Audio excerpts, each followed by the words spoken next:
Hello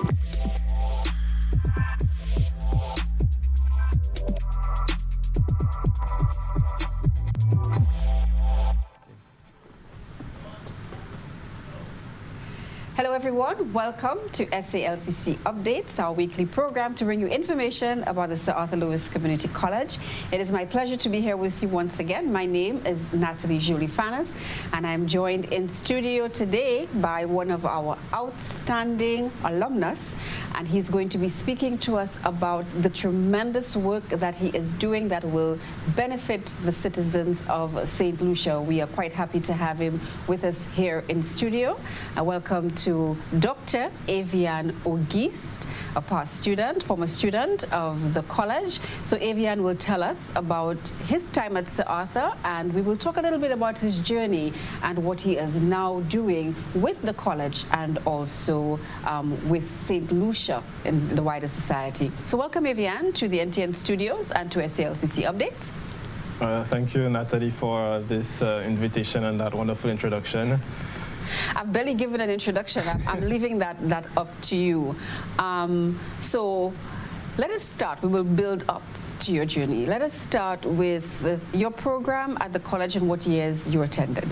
Okay. Well, just to go over briefly, I started my journey at SALCC in 2009. I haven't graduated from Leon Hill Secondary. I did something that was kind of peculiar at the time. I did A-levels in biology, chemistry, and French. And I did the two-year A-levels at the end of the Cambridge exams and graduated with, in 2011 with all my subjects. Excellent. So why was it peculiar to do natural sciences in a foreign language? And how did that combination help you?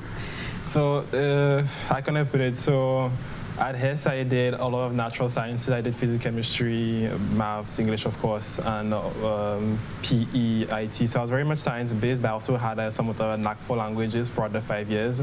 And I remember when we were applying for the Sir Arthur Lewis programs for A-level, I was cut in between choosing maths at the time and or Spanish or book. I just knew at the end of the day, like, I wanted to master the French language because I was very much passionate about it, and I couldn't see myself going further, even though I knew somewhere not doing maths would have been somewhat detrimental to having a fulfilling science career, but I couldn't see myself going without doing French. And having gone for Sir Arthur in my year at A-level, I was the only person doing that combination of subjects. Wow. I think there was just one person in upper six at the time who was doing the same thing. That's great flexibility for a college to offer.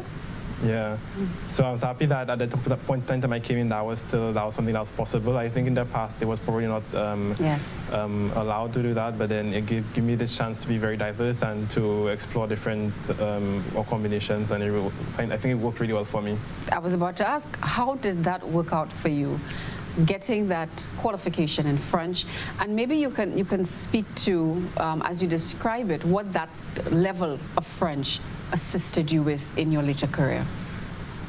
Right, so initially, like I said, I did it purely just through passion. There was no real career goal behind it. I just knew, I was at that time I was aware of different objectives and goals and access to university I could get by learning French, but it wasn't necessarily my primary goal. So passing through Sir Arthur in those 2 years, we did a lot of rigorous French language courses and French literature. So that gave me a good level in speaking and reading and writing, which enabled me to write what you call the DELF exam, which is what you need to go to university in a French country. So during my 2 years in Sir Arthur, I was able to get that qualification just before leaving. I got the C1 level. And with that, I was able to apply without any great issues or problems to the university I went to in Martinique. So tell us about that. How did you get introduced to a university in Martinique? So again, I would attribute that greatly to my time at Sir Arthur. So luckily at the time, we had some very invested lecturers, very motivated lecturers that thought it was important to bring us into Martinique and because I have an immersion experience. So I'm very thankful for that because I always, at that point in time at the end, I knew what I wanted to further my studies and also study further my skills in French. And I was somewhat aiming to go to mainland France, but having done that immersion trip in Martinique really introduced a whole new world to me, and I felt we had a visit at the university in that week, and I fell in love with the university, you can say, and I was comforted by that trip in my choice to go there. So following my Cambridge exams, I applied for a scholarship from the French government for the cooperation department in the French embassy, and I was successful, and it was for that scholarship that I was able to begin studying in Martinique, where I did an undergraduate in biochemistry, which was perfect because at the time I was doing an A-level in biology and chemistry, and this time would be in French, so everything just flowed into that. Wow, that is a great story. I distinctly remember yourself, and I know there was one other female at least, doing so well in Martinique at your universities that it opened up an avenue for additional students to come. Can you just tell us about that undergraduate experience and what it led to for other students? Right, it is true. Well, I think I don't want to go in all the details, yes. But I know at the time I got my scholarship, there were not many, I'd say, sponsored St. Lucians on campus. I think there was a time the embassy were giving scholarships, and there was a moment where it was kind of dormant, and the moment I came back in, that kind of propulsed, kind of give a new momentum into this mechanism for higher learning. So from that, the following year I entered, I think there were 4 of us who entered to each one scholarship, and from that year onwards, we started seeing more and more persons leaving A-level, going directly into the French university without having to do an extra immersion year. All that through the French program at SALCC. And right now, there are programs that are being in place. I don't know if you've ever heard of the ALAN program, which is sponsoring students. So that has continued smoothly in the past few years, and there is this continuous desire to have students from the OECS and St. Lucia to continue studying in the French department because it is accessible and it is quality education in my opinion. If you were to speak to young people about choosing French, what would you say to them? I would say to them that it's really important because, like I always say to persons, living in St. Lucia, we live on a small island, and yes, we do speak English, which is a universal language, but the reality is we're kind of disadvantaged compared to English-speaking students from foreign countries like the US or the UK. So in order for us to give ourselves any kind of competitive advantage in the global world market, I would say French is, or foreign language for that matter, is extremely important. We don't have the luxury of ignoring it and putting them aside because we do need that edge. We do need to get back to level of the playing field with these skills, and they are invaluable and they are very important, I say, and I would employ them to at least try it out, make an effort, at least I guess literate in the language, not necessarily fluent, but being literate enough so you can at least hold a conversation or have professional competencies where you can use it in your workplace. Because it does make a difference. Okay, great. So you did biology and chemistry with French, and now you were able to pursue biochem at a French university, so study in the language. What was your plan for your biochem degree at the time? Well, at the time, like I said, I was just following my passion again. Because I was naturally curious by nature, and I gravitated to that because that's when I corresponded to me and my temperament. The career path I had at that time was medical doctor, which quickly transformed into technician. And then again, there was a great influence in my life. I would attribute my actual desire now to follow into the science research sector. I'll attribute that to, I would say, a lecturer that was passing for SARFA, I think back in 2011, Dr. Brathwaite, who asked me what I wanted to do, and I told him I wanted to become a lab technician, and he looked at me and said, I think you can do a lot more than that. I think you can do a PhD in science, and it dawned on me that the way he said it, it felt so natural that I instantly figured that I did something I could do, and all that was thanks to, I guess, the delegation of lecturers at SALCC Alumni who visited Martinique in 2011, 12, I can't remember. I don't know if you were there or not, I can't remember. No. But that was very instrumental because it did kind of give me some direction in my career decision. So I went from settling for a lab technician job, and I decided that I could go all the way. And from there, I just had that in mind. And you've achieved that. Yeah, I achieved that. I did. I mean, it was a long journey, but there's the fact that someone told me it was possible. Yes. I was able to actually pursue that. It's a great lesson for all of us, huh? And even you in terms of mentoring, that, you know, there's in education, well, in life, there's this thing called self-actualization, where you actually make somebody believe what you say. So it's always good to tell them the positives. So I'm happy that you had a lecturer who did that for you. Okay, so let's move on in your journey. So you now have a degree in biochem. Yep. From, what's the name of the university in Martinique? So, in French, we say Université des Antilles.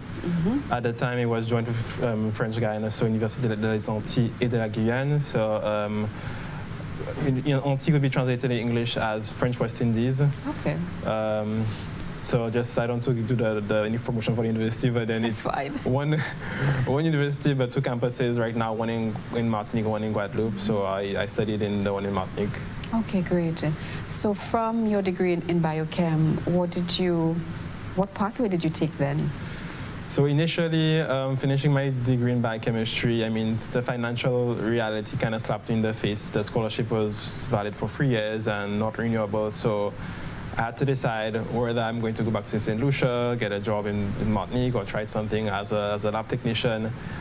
And also there was a possibility of maybe pursuing my studies in France, given if I had sufficient funds to go. So, I mean, I was lucky enough to able to put things together and put things in place to be able to go to study. So I applied for a master's degree in bioinformatics, which was something I was very passionate about because I was interested in the more analytical statistics aspects of biology and genomics rather than the bench work that I enjoyed, but I didn't see myself doing a career in it. So I went to France. I started school for a week, and knowing very well that during that week I was awaiting the response for a school in public health that I applied for just by chance because a lecturer back in Martinique told me, if you do bioinformatics, it's a great field to go into. It's very new, there'll be jobs, but then if I want to come back to the Caribbean, that's a door that's kind of uncertain. But if I do epidemiology now, or public health, I'll be almost for sure be able to come back to the Caribbean because that's something where there's a demand for that kind of skills. Let's just pause a little bit in that next step. We'll take a break, and then we'll come back to hear about your journey in epidemiology and what you're doing now. Please stay tuned. We are speaking to Dr. Aviane Auguste, who is a former student of the South Louis Community College. He is now an epidemiologist, and he'll be telling us more about his journey. Stay tuned. My name is Chavez Sufrin. I am a student at the South Louis Community College, and I am currently enrolled in the Agribusiness Entrepreneurship program. The best part of this program is that I am able to do hands-on work at the SALCC farm in Mabia Valley, and also taking part in experiments at the school science labs. I also love learning about the business aspects of the farm and how it helps generate income for the school and for the workers.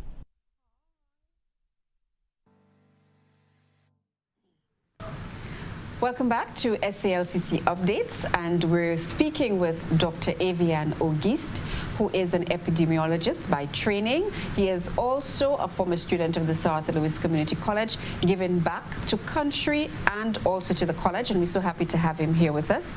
So we were just talking about Aviane's journey. If you missed the first part of our interview, Aviane began by doing biology, chemistry, and French, and he was telling us how he was able to use the study of the foreign language to further his studies, studying in Martinique in biochem, and we were at the point where you were deciding on your master's. You started in bioinformatics. That's right. Am I getting that right? Just what I know you said it involved a bit of analysis, yes? Right, yeah. But you had some direction from a former professor again to tell you something to move into the field of public health. I think that's where we were. Exactly. So, I mean, I wanted to go away from bench work in the lab and go into a part of biology that was more analytical, the more computer science side of things. So I did actually enroll into the school in Université de Bordeaux, that's in the southwest of France. And I started a whole week of classes, and then at that same time I had a application that I was in. I was on a waiting list for that school, which at the time when I got on the waiting list, my professor back in Martinique told me, congratulations. And at that point in time, I didn't understand what she was trying to tell me, because for me, I was on a waiting list that hasn't, I didn't get in, it's not a big deal. And arriving at the school physically in Bordeaux, I went to the public health school, I looked at it, and I was like, wow, this is very impressive. And I learned exactly how prestigious that school was. I realized that they're one of the best in France. And so things would happen in such a way that I was able to get a spot in that master's 2 weeks into the time I was in France. And I was able to switch from bioinformatics and get into public health because of someone who was joining the program. And at that point in time, since I realized how prestigious it was, I didn't hesitate and I left what I actually came for to something completely different. I mean, there was a lot of hesitancy and doubts. In the beginning, I was asking myself, did I make the right choice? Was this, what was this really I want to do? Because truth be told, I was advised to do public health, but I had no idea what it was. Literally no idea. I was just going with the flow, and all I knew was that this was an important field and this was an amazing school. Just before you carry on, with your first degree, I heard you talk about doing lab work. Were you actually able to work during the time? Did you get like practical experience in a lab? Yeah, we did. Well, we had our regular lab practicals, and then there's one opportunity I had where I was in St. Lucia in the Ezra Long lab in Victor Hospital. That was back in 2012. Yeah, so that's a long time ago. And then we have like some like an internship at the end of our training program in the 3 years, where we have like a capstone kind of activity where we have a report to write. So that I was lucky enough to do that internship with the Dr. Brathwaite, who was a former lecturer, Fulbright scholar at the college back in 2012, if I'm not mistaken. So I did that in his lab at the Case Western Reserve University in Cleveland. Wow, that's the same lecturer who said that you could go to PhD. Exactly. Oh, wow. So that was, I think, very instrumental, and just being exposed to that kind of lab environment showed me what research was and showed me what I could achieve, and just showed me that these kinds of experiences are accessible to someone coming from a small island. So no matter where you come from, like, all these things are accessible. You don't need to tell yourself that I'm too small or too disadvantaged to access these kinds of careers. That's great. Are you still in touch with Dr. Brathwaite? We touch base from time to time. I think I must have touched base sometime last year, but I think he's very proud of where I've come today, and I think I kind of attribute a lot to him as well, because I mean he's mentored me from the beginning, so very grateful for that experience. Okay, great. So you get into that top university in France, and you're switching to public health. How is public health, how was it different from what you were used to in lab work? Oh yeah, it was actually nothing, two different things. I honestly, heading into public health, I thought that, well, I'm doing a health sciences concentration in biochemistry, I'm going to public health, this should be fine. I thought wrong, because apparently we're doing such a broad have such a broad perspective of what health is. So there's a sociology component, anthropology, economics, demography. So it's so broad that you basically starting from zero. And I had to accept that I don't know anything in this, and I had to learn from scratch. And with time, I started to develop, I would say, what you call a double a double skill when I had, so you have the skills that I still have in biochemistry, that's the hard sciences and natural sciences, and I now have the vision of public health, which is more broad, but still very much in tune with what I was doing. So it's a lot of work to build these two skills simultaneously. But then, yeah, I think at the end it's worth it because it kind of enriches you as a professional. And yeah, so that was I spent 1 year in that university, and things happened in such a way that I was not able to get into a second year because, for diverse reasons I'll not get into. Yeah. But, Faith had it in such a way that I went to another university in the northeast of France called Université de Bourgogne, which is one of the biggest universities in the Dijon and the northeast of France. So that's where I did my specialization in epidemiology, epidemiology and clinical research. So that was a more relaxed, I wouldn't say more relaxed, it was very intense, but different environment, different flavor, different, What suited to what you wanted to do. And from there I defended my master's dissertation, and actually just before I started working at the Public Health Surveillance Institute, which is located in Dijon. So it's like a national surveillance program that they had. So I was a statistician there for 5 months. I was covering for a colleague of theirs. I was on maternity leave. And that was a great first experience for my very first job, more or less. And during that time, I was still applying for different opportunities because this was a temporary contract of 5 months. I still needed to get something after that.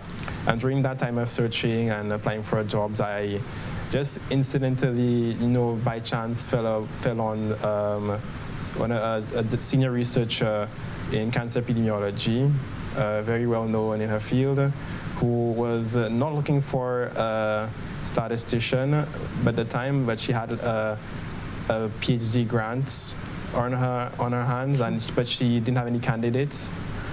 And at the time I was looking for a PhD, and I refused to do a PhD in France because I didn't want to work on Caucasian or European populations. I didn't feel it didn't really touch me or really resonate with me in any manner. And then she told me, well, she can already hire me as a statistician, but we can speak about me doing a PhD with her, but the only catch for that thing was that I would have to do it in Guadeloupe. Wow. And I read the protocol that she was proposing for that grant, and it seemed that it was everything that I was looking for, that I was dreaming of. It was on Afro-Caribbean population, on cancer epidemiology, working with all the different experts I've always read about and wanted to work with. And there's something felt like a dream come true. So, I still had to self-reflect a little bit and think about, because I was in France, I wasn't too sure if I was ready to move my life to Guadeloupe, a country that I didn't know too much about, and it's the first time, more or less the first time I'll be going there to live. So, but in the end, I, weighed things, put things into perspective, and I decided to pack my bags and head to Guadeloupe to pursue my PhD in epidemiology. Had you done previous research on cancer? Because I know you said it was an area that you already had interest in. Yeah, exactly. So in France, it's very common to do an internship in the first year of your master's and the second year. So I did my first internship was in the cancer registry in Martinique, where I was very much learning about public health issues and in cancer epidemiology. And my second year was again in the cancer registry, but this time in Dijon, looking at breast cancer subtypes. So I did kind of develop somewhat of a good experience in cancer epidemiology prior to my PhD, which kind of comforted me in my choice when I chose to go there, because that was something that I always wanted to do, study cancer in populations of African descent.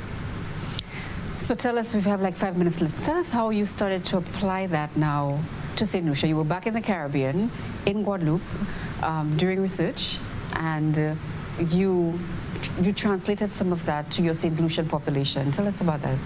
Right, so all it starts with me actually physically being in Guadeloupe and me being able to go home often enough. So I can't recall how often I was going, I think maybe I don't know, once every 3 to 4 months, thereabouts. So going back, I'm very interested and invested in what's happening, to know what's happening in my field. I'm just trying to look at prospects for future jobs, and I'm realizing, but wait a minute, there's like a real dearth of knowledge on the cancer epidemiology in St. Lucia and in the Eastern Caribbean. So with knowing that, I went to do some training in workshops and in the US and abroad, and that gave me kind of skills to kind of apprehend what was lacking and what questions to ask and what we needed to, what types of studies we need to build in St. Lucia. So back in 2018, coming from my training from the NIH in the US, I had a project concept that I put together. I showed it around to some interested stakeholders who wanted to actually have the same vision as me. And we built, the very first survey in cancer services in St. Lucia, where we investigated different pathways to diagnosis to really try to understand the system and what are the stumbling blocks and the strength of our small island health system, specifically for cancer care. What entities have you been working with in trying to get that research done? So for this specific project, which we call now the DCAP study, this is a study that I approached first. I approached the OECS, the health unit, and I also approached Face of Cancer in St. Lucia and also some other local clinicians who were very much instrumental in getting the study off the ground. And it may seem I would say normal or obvious, but that's a type of collaboration that is uncommon, especially for our setting. Having clinicians with the community and academics, that's something that's very novel for our setting. Okay, so it's almost novel for us to be engaged in that kind of research. What are you hoping will come out of the research that you're doing, Aviane?